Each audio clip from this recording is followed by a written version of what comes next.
Welcome to the On the Slab Horror Show with me, your host, Ian the Dynamo Kelly, joined once again by my co-host, Greg Flanagan, and he is officially now a member of the On the Slab Horror Show team. So he's capital C once again on this show. Capital C, capital O. Capital C, capital O. And Greg, we kind of, this was an easy decision this week.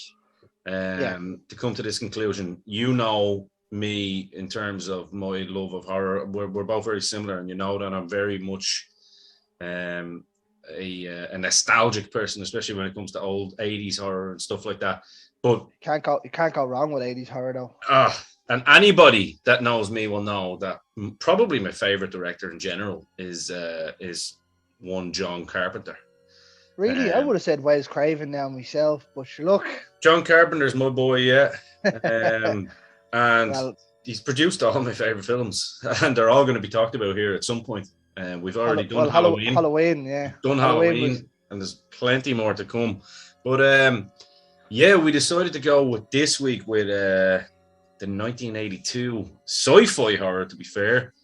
John Carpenter's The Thing. And probably the single greatest remake of any movie ever. I would 110% agree with that. Well, it technically it is a remake, so it is. Go with that, but, it is, and us being horror nerds ourselves, we would be called out for it if we didn't say it. So I'm glad you did say it. To be fair, but it was obviously it was directed by John Carpenter, written by Bill Lancaster, but it was based on, I think it was 1938. It was the John W. Campbell Jr. novella Who Goes There. And obviously we know it's about a group of researchers basically in the Antarctica who encounter the eponymous, the thing. And I read that's the only thing you're going to hear me reading from Wikipedia, purely because I thought that's exactly how you should present this show. Do you know what I mean? It's exactly what it is. Straight facts. The Antarctica, obviously there's lots of, and there's still lots of rumor and innuendo and kind of conspiracy theory based on it, that the Antarctica is a kind of a place of mystery. And obviously the Admiral Byrd, who was probably the most decorated, pilot in naval history and all, went over there and said he saw plenty of things once you got it beyond that. So I think this movie is kind of almost based on the idea of extraterrestrial, whatever it may be, being up there somewhere, Well, would it be in the Antarctic? You know what I mean? It's the harshest environment on the planet. You know what I mean? Yes. You don't have time to spend fucking 6 or 7 hours out there digging in the snow to see what you find. Like, and it's funny because when I was a kid, I thought it was Alaska. Because you assume anything with snow is just Alaska, like, you know what I mean? But where is it? Nome, Alaska. But the thing about it is, I mean, like, it's kind of almost true to real life. And the book coming out in 1938, it was there's still, if you go on Google Maps, you can't get a proper shot of Antarctica. You can't see what's there.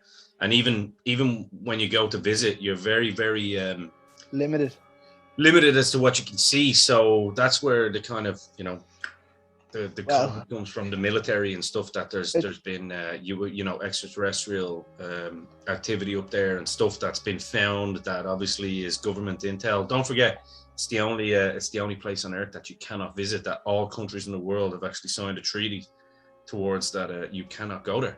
So. Well, I don't blame them either, though. Like, you know what I mean? How quick the weather changes here, it's going to change a hell of a lot more. It's more dangerous if it changes down there.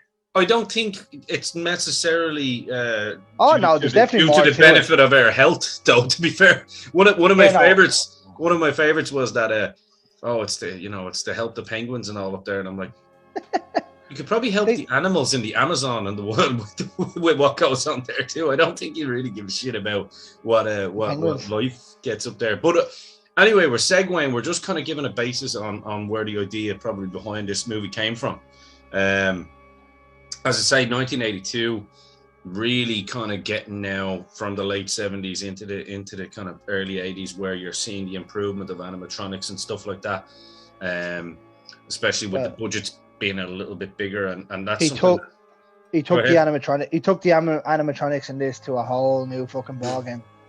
Unbelievable. I don't know who he hired to build them, but they should have been given an Oscar for that alone.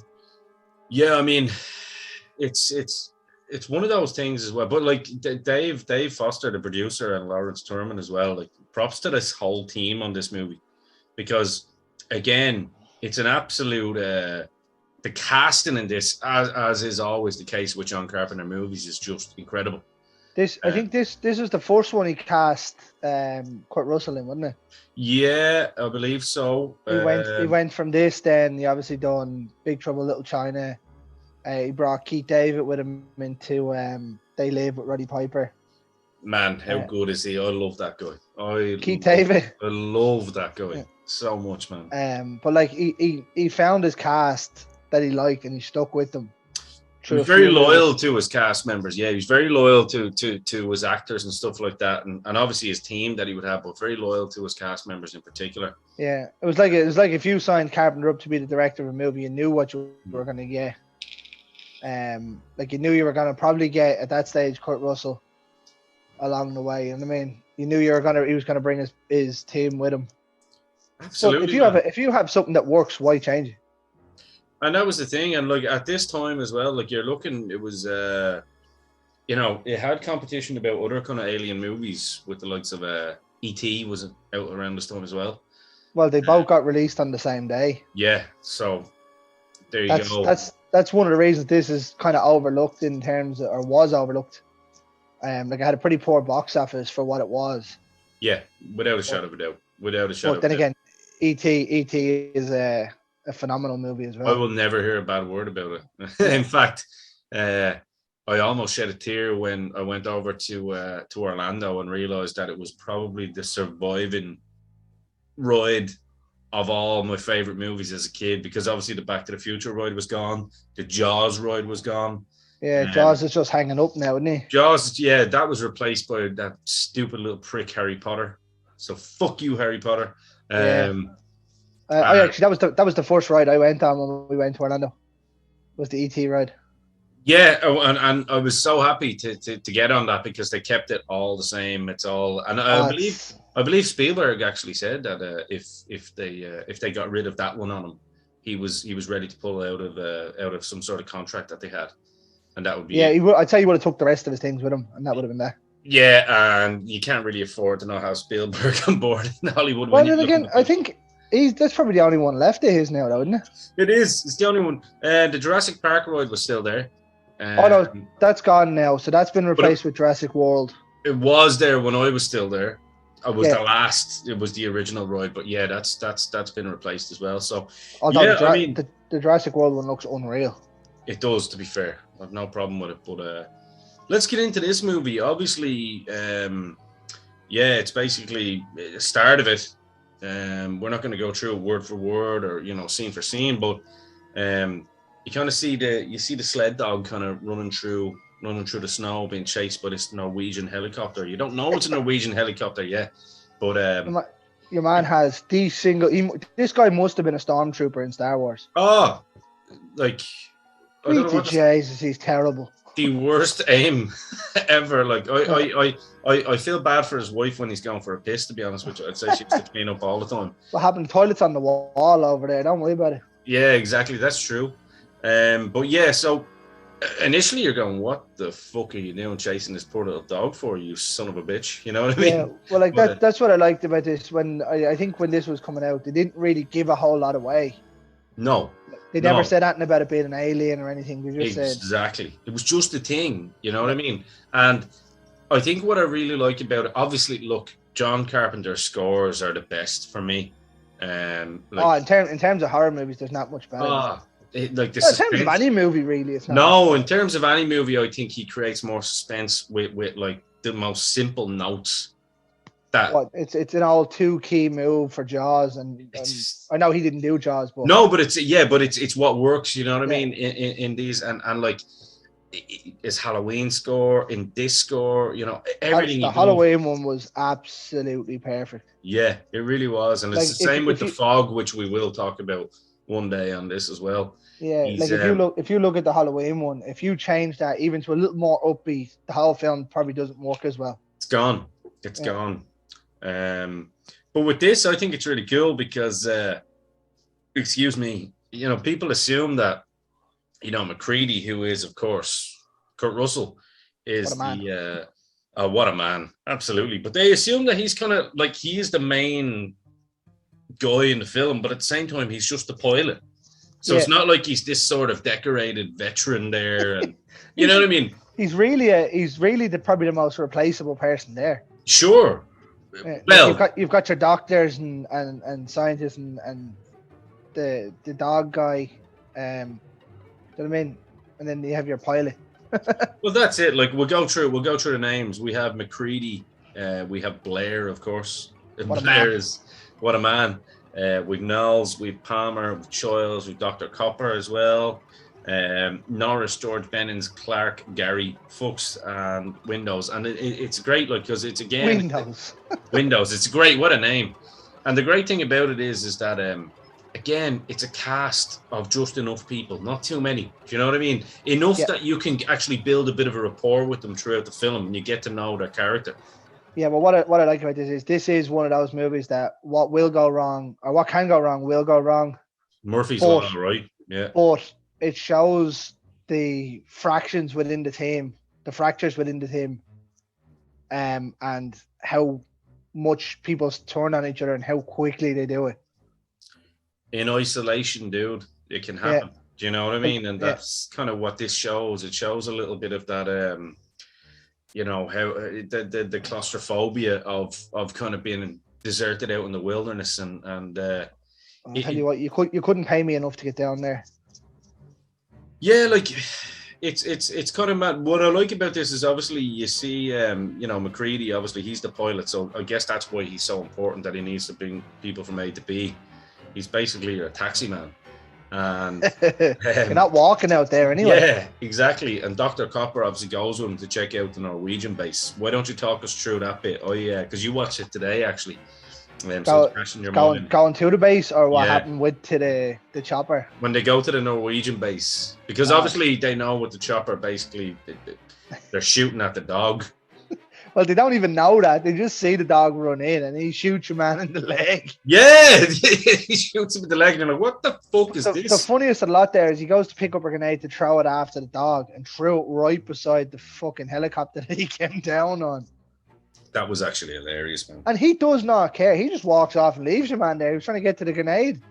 And they thought it was Russian initially. I love that little. It's still at the time where they're like, "Oh, it must be the Russians." Yeah, American Russia, great crack. But obviously, when they find it, it's like it's Norwegian. What the fuck's going on here? Like they're like the most peaceful people ever. Yeah, we've never had any beef with Norway. What's going on? So obviously, that's where I was bringing you up to the scene. Then when they go and investigate the Norwegian base, and there's some pretty gnarly looking stuff there, and some great scenes, and the way it was done was fantastic. I'll tell you what, like when they go in and you see the outside of it, and part of it's on fire. Well, not on fire, but it's smoldering. All the windows are broke. They go in like I love the fact that they go in and all the ice is like coming down, frozen on the inside. It's some of the little touches that he's done with the set. Like, do you know what I mean? It's in the Antarctic. It's gonna go to minus whatever. Yeah. But obviously the smoldering will still happen. Yeah, of course. To an extent.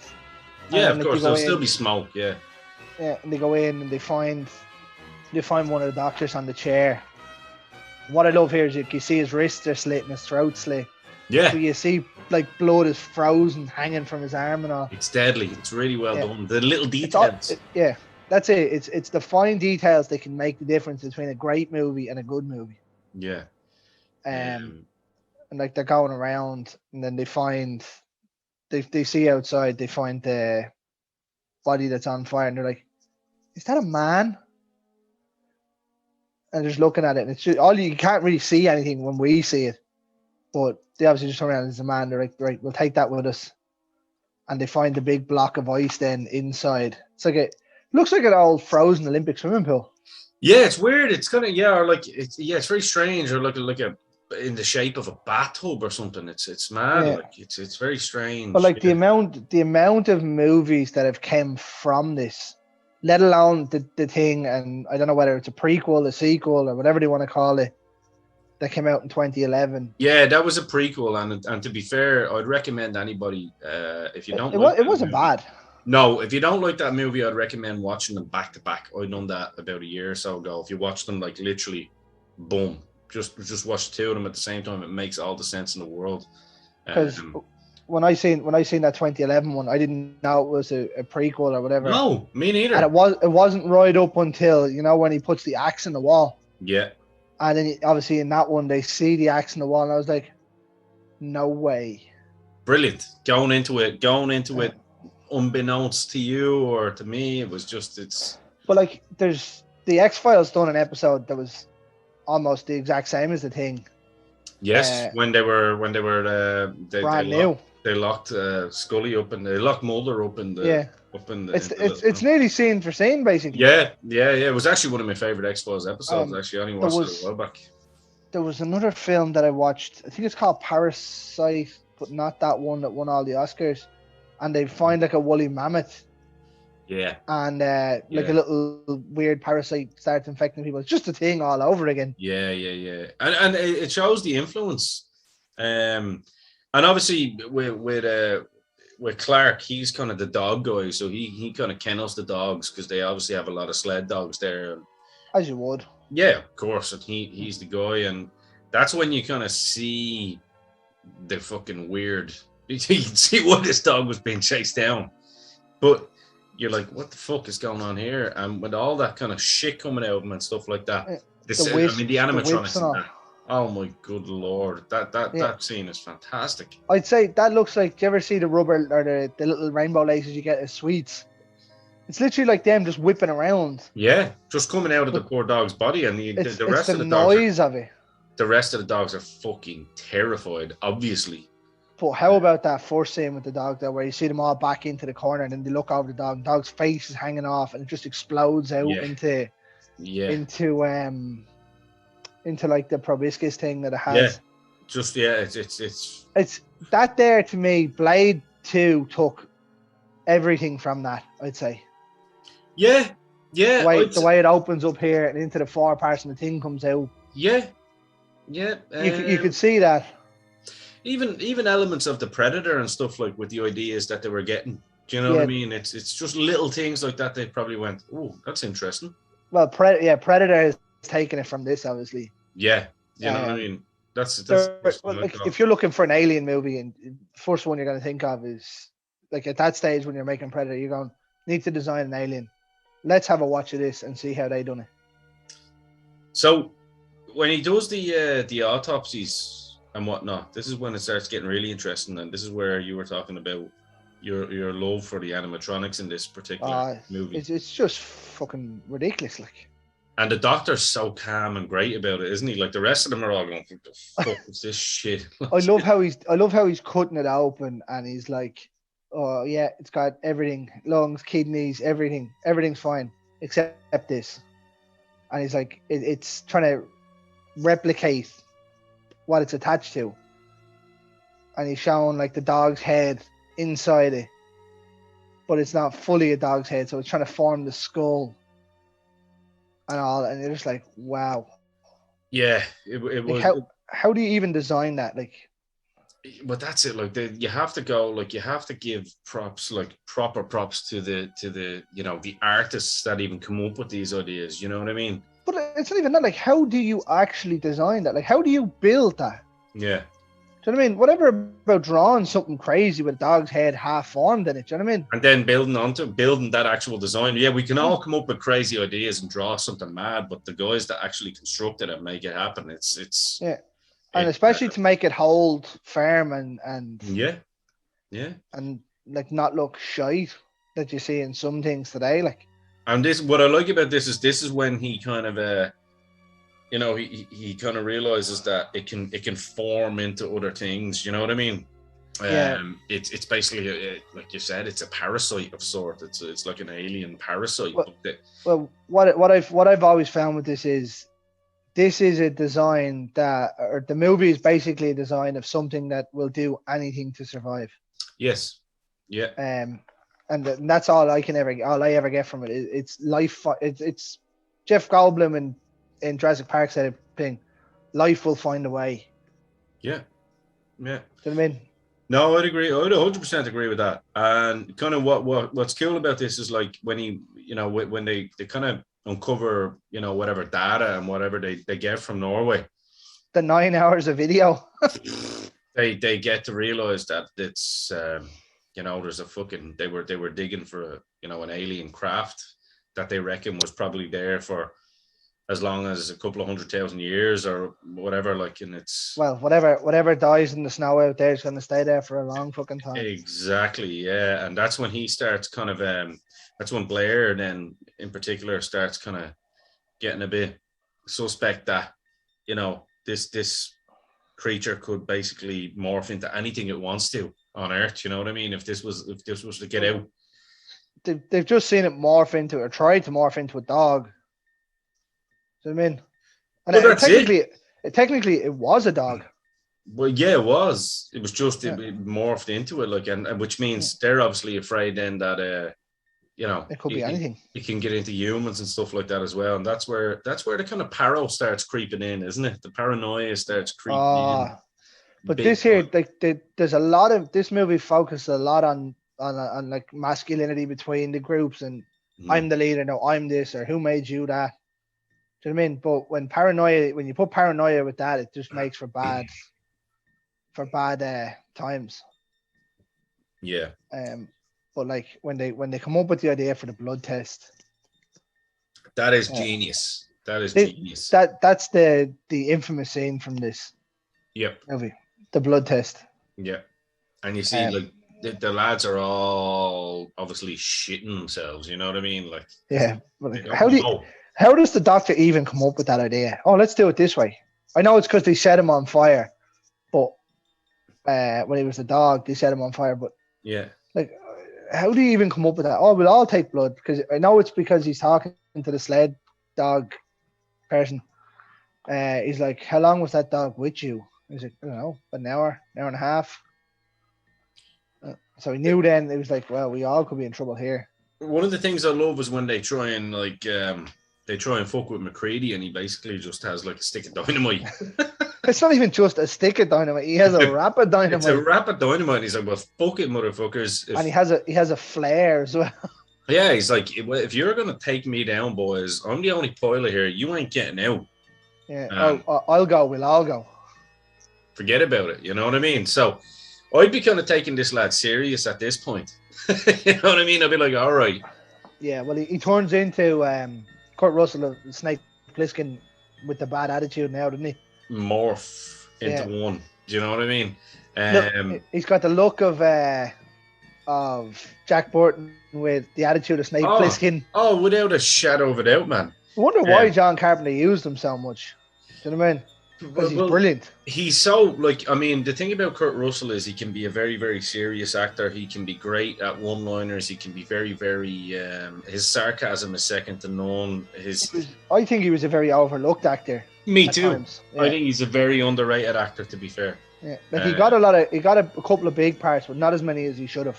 No, and I think he's very, very diverse as an actor. He was absolutely brilliant in the Christmas Chronicles. Yeah, he's fantastic in that. He was also fantastic in The Hateful Eight. I loved watching him. He kept my interest in that movie. I could not get into that movie. And I love it. It's the only Tarantino movie I haven't finished. Yeah, and I absolutely love it. I fell in love with it. It was 3 hours long, but I think he's one of the key components, the glue, I suppose, that kept that movie together for me. When you get further into it, I know I must just watch it through and see what I think. You should because I had to give up one time because we were trying to watch it with family and they just kept talking through it, and I was like, fuck this, what's the point in watching a Tarantino movie if you're going to talk during it? You know what I mean? I don't mind if they talk through some ones that I've seen before and know what's happening. Yeah, but when people talk through it and I'm like, listen, this is a solo project for me, turn the fucker off. Yeah. I'll do it later. put on fucking Pinocchio or something and that'll keep us happy. I don't care. Yeah, no, but like he has such a good turn from fuck you guys to I'll fuck every one of yous up and don't care. Yeah, I might just be a pilot, but I'm a whiskey drinking badass. And to be honest with you, I've got a stick of dynamite with a flare here, and fuck y'all. This is where you get the next big scene that everyone kind of remembers. Yes, Cooper goes to do the defibrillator. I can never say that word. The defib. Yeah. I'm just gonna call it that. Thank you. Defibrillation. There we go. Yeah. Boom. But like he comes out and it's just an innocuous push away from him, and your man falls and has a heart attack, and you're like, well, hold on now, something not right here. Yeah, like shit's gotten really sour now. Yeah, and then like obviously they're working on him, but like in the time that it gets the doctor to get there to him on the table, he'd been dead anyway. And that's it. Like, and without, as I said, we won't do scene for scene, but this is the scene here now. Like, this is obviously when his chest basically just transforms into like a giant mouth. A mouth, yeah, and bites off Cooper's arms. Well, how good is the design in this? Because the other way, obviously, you see the teeth where it breaks down, but you can still see bits of rib sticking out and everything. It's not like they just replaced the whole inside of his cavity with teeth. Like you can see ribs, you can see his organ at times. Yeah, I mean, obviously going further, we see that McCready will actually go as far as killing someone, like when he's attacked, which he does. He doesn't care. No, it's like, to be honest with you, it's either you die or I die, one or the other. It's a life and death thing. We're stuck out here in the Antarctica. I know how to get out of here, to be fair. You need me more than I need yous. Yeah, you know. But the little details now, as we go throughout the movie, obviously when we see the little spider running around. That spider head is so good. It's fucking terrifying too. Even to this day, it's still terrifying. Like I was watching, and there's parts of this movie that I'd forget because I haven't seen it in so long. I watched it today. I completely forgot about the spider. Now I've seen it in other things, like the ads for it and all. But I do. You nearly forget that it comes right from the defib scene where he lights him on fire, and his head comes off, and then the little thing comes out to pull it and pulls him across. Yeah. And you're like, what the fuck? But I love the three lads' reactions when they see the head going out. They're like, what the fuck is that? And he just tortures him. Yeah, and I think, like, obviously with this movie, the big, no pun intended, the big thing is that it's kind of like the way the Walking Dead comics were written. Do you know what I mean? It's more about how humans react to these kind of trials and tribulations rather than the actual it's a test of your metal, really. Yeah. How you handle the stressful situation. Yeah, that's what I'm saying. Like that was it. Like either you live or you die, one or the other. That's it. Do you know what I mean? And I think one of the things that I really, really love about this movie, again, the music in it is amazing. I think it's just every movie he does. He just knows how to make scenes that are tense anyway, but he pushes the intensity up to fucking 11 with what he does and the sound effects in the background. And he really does. In this movie, I think even though it's science fiction because it's based on like an alien thing, it's very much a horror in the sense that you're waiting with bated breath, right? This is 100% a horror movie. Yeah, for sure. In my opinion, it is anyway. Like other people could say it's an action movie. Some people say sci-fi. Like I'd always determine this more so than a few others as a horror. I think this is a horror, personally. Like this, like some people say Terminator 1 is a horror. I don't see it as a horror, but this is definitely a horror. I think if people are getting mauled by an alien, I'm gonna give it a horror.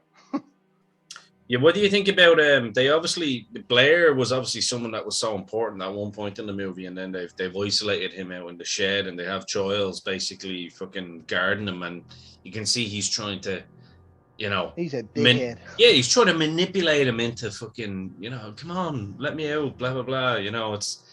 This is where you'll try and turn people against each other. This is the manipulation, yeah, and then this is the famous fucking kind of cat and mouse chase where Blair's basically escaped, and they're kind of going, oh fuck, like what are we meant to do now? And I think some of the scenes in this, just in the caves and stuff like that, are fantastic. It's just beautiful, beautiful settings. You know what I mean? No, I'm not sure how many caves are going to be like that down there, but sure, we'll give it its due. Yeah, the Antarctic wasn't probably well discovered at that stage anyway. No, but he's basically trying to get away with a little small flying saucer that obviously has been found around this area. Like, he's trying to escape, and they're saying, like, basically they know that this is now a case of humankind comes first and foremost here. You know what I mean? This is now the battle. Yeah. If we let this thing escape, that's it. We lose. Yeah. And it's kind of this is where you kind of get the hero McCready. Do you know what I mean? Where it's like, right, his leadership skills come into play. Like, this part here literally defines it going. This is when you kind of know, well, nobody might survive this movie now. Yeah. This is that point where you go, yeah, so not all of you are making it out, if any of you make it out. Yeah. And that's what I always got from it. It was like, okay, it's us against them now. And probably the only way for us to win is to die here and keep it here. And what I love about it as well is just the two boys share a little bottle of whiskey and say, fuck it, we'll stay by the heat until we can. We'll heat our bodies up with whiskey, get pissed, and just fuck it. Fuck it. You know what I mean? True Irish way. That most definitely. You know what I mean? Where other people want to be Bear Grylls in this situation, it's just like, fuck it. Load of alien stuff happening out there. Fuck it. Fuck it. As long as we make sure that this lad doesn't get anywhere near, the rest of Earth, we're actually all right. that's just... Keep them down there. You'll be grand. As a whole, I mean, looking at this movie, I mean, I for sure straight away we're going to, I'm 100% giving this 5 slabs of meat, as Carl likes to call it, because I don't think there's anything really wrong with this movie. I think the story is perfect. I think the atmosphere is perfect. I think the acting is perfect throughout it all. I think the tensity that he creates throughout it, the music is perfect. That point there you made with the acting is perfect. That's where a lot of 80s horror got let down badly. Yes. The acting, like they went big on actors here. Obviously getting Kurt Russell in and bringing in Keith David. And then a few others, like the dynamic worked between the group. Yeah. Now obviously some didn't need to be as big actors as others because it is what it is. Like, you can't blow your whole budget on acting. But that's where a lot of them films got let down, and the likes of the Poltergeist and things like that, as good as they are, were let down by bad acting. The path is clear. Yeah. So I mean, like, even if you go back and look at The Exorcist now, to a point, the acting lets it down quite badly at times. Yeah, no, I see exactly what you're saying. I think Carpenter, I think the reason that he's kind of my favorite director is purely because he gets what he needs from actors in the right way. Do you know what I mean? Yeah, he does it very well. He picks his actors. He knows what he's getting. Exactly. It's like picking, a sports team. You know that you're going to get this piece for this exact situation, and that's it. You know what I mean? But like, he knew what he was getting. He knew what he wanted. He got good actors in. They might have even been big actors at the time, but he got good actors in. Yeah. 100%. And like, for the animatronics alone, this is worth 5 slabs. Oh, I mean, like, I'm just looking at I'm trying to find some kind of critical assessment after, because this is another movie not too dissimilar to last week that kind of gathered more respect as time went on. It was the second weekend it was out. With the report I was reading earlier, because obviously E.T. dominated the box office the first week. So it was the second week it started to pick up. People were like, well, did you see that one? No, I went to see E.T. Well, you need to go and see this one. Yeah, I mean, like it steamrolled quite quickly from sort of what they reckoned was an opening week box office flop to thing. Now I find it a bit unfair calling it a box office flop on the first weekend. Right, Carpenter could have done better, and Universal it could have done better with the timing of bringing it out. Yeah. Maybe a month or two after ET or a month or two before ET. Now I know they wanted the summer blockbuster, but like around that time you would have known ET was gonna be. It's the family-friendly version of this. Do you know what I mean? Yeah, 100%. But I mean, there's no doubt in my mind that this is a movie that, like, I'll try and watch as often as I can, and try and encourage anybody to watch as often. Like there's certain movies, you know, especially as a horror fan, that stick with you, that you know you can watch. You know. Oh, I have a few, and I've said it on a few of them. Like I'll go back to the Wrong Turn series. I could just put on any one of those 5 or 6 that are there. Nightmare on Elm Street's the one I'll always go back to, though. Oh, 100%. But The Thing for me is one that I'll always go back to as well. The Thing and Jaws are 2 movies that. Well, Jaws is just anybody can sit down and watch Jaws. You know what I mean? Yeah, and it's funny with these movies. You'll always find, once you've seen it that many times, you'll always find these little Easter eggs or just these little kind of small things in it that make you even appreciate it more. You know so what I mean? I rewatched Jaws there one day a couple of weeks ago with the kids were in here, and I stopped it, you know, when you started seeing the shark big time.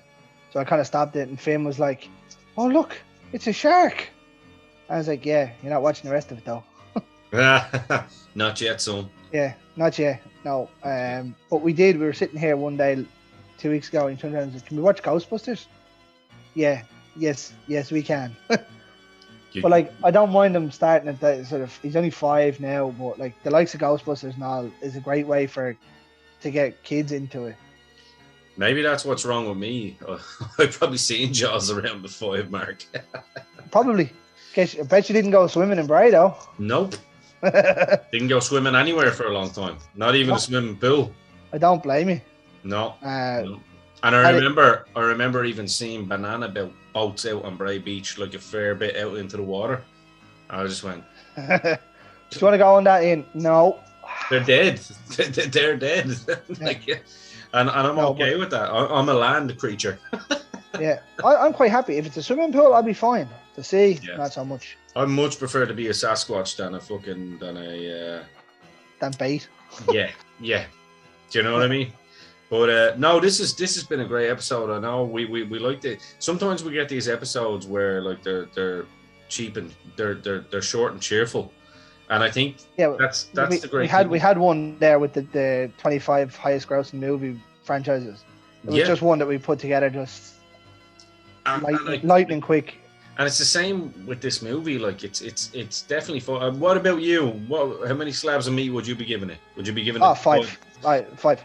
Yeah. Now, for me, Halloween is John Carpenter's best movie, obviously by rating and critically acclaimed and whatnot.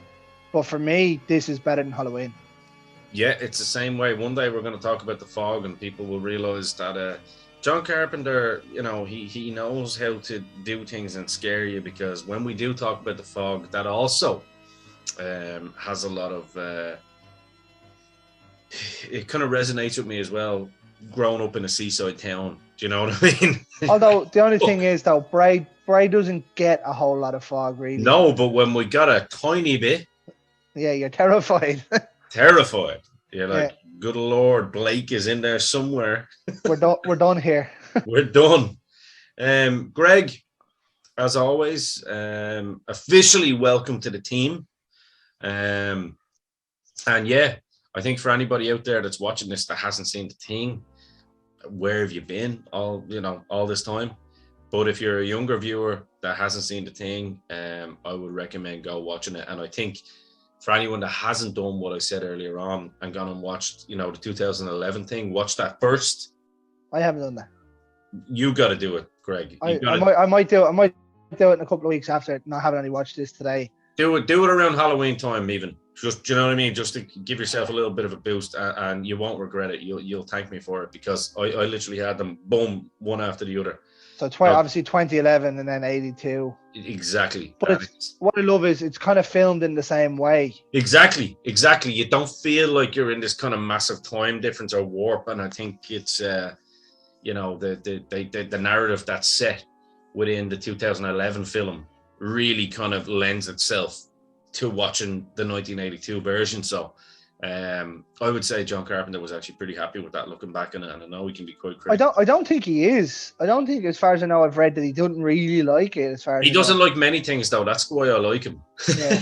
But to be fair, like if you've created something like this, and someone's like, "Oh yeah, well we'll go and do this," and make a fucking fuck up of it, like Jaws is the infamous one to look at. Well, never watch the remake of The Fog. Anybody, if you ever plan on doing that. I had that unfortunate pleasure once. Yeah, don't do it. I think I switched it off after about 20 minutes. I thought it looked great from the box when Chabos was there. It was a big it was a big green box. But good lord, don't do that to yourself. But yeah, everybody go and check out The Thing. It's one of the best movies of all time, horror or any genre, and yeah, it's a phenomenal show. So for me, for capital C, capital O, this has been the On the Slab Horror Show, and until next time, we will catch you all down the road.